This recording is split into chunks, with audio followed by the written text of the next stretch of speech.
Hi, I'm Catherine Hale. I lead the Chronic Illness Inclusion Project, and I want to tell you about our guide to remote access.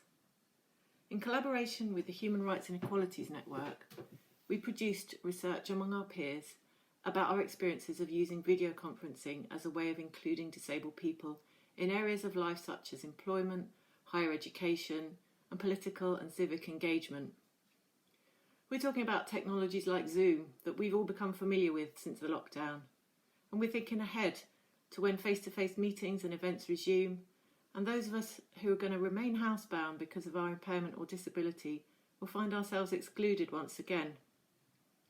So many good arguments have been put forward about remote access in terms of reducing travel costs and carbon emissions.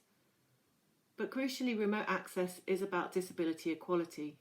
It's about including people who couldn't otherwise participate because of their impairment. We surveyed followers of the Chronic Illness Inclusion Project about their experiences of lockdown, experiences of remote access prior to the lockdown. Around 72% had at some point been refused remote access to a meeting or event. The reasons given was that it's too difficult, too complicated, our rules don't allow it, or sometimes the request was simply dismissed with the implication that this was about laziness or lack of commitment, not actually about disability. So the first thing to say is that where a disabled person can only take part in a meeting or event remotely through video conferencing, in many cases there will be a legal duty under the Equality Act to provide this facility. In law, this is called a reasonable adjustment, and the failure to provide it constitutes discrimination.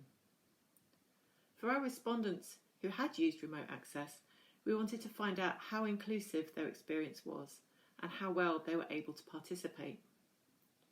The barriers to inclusion and participation were often technological, problems with seeing and hearing what was going on. There were also organisational issues with the way an event was run. Barriers also arose from cultural issues, and some of that includes not understanding that energy impairment is a form of disability or impairment. So our guide explains why it is that some disabled people can't leave their homes to attend an event or will suffer health consequences if they do, even if there are other access provisions in place. Through our survey, we crowdsourced recommendations from experts by experience on how to make remote access work as effectively as possible. We all know this technology is new, and there's still a lot of learning to be done on how to use remote access effectively. And it's important to say that remote access should never be used as an alternative to the support that some disabled people need to attend meetings in person.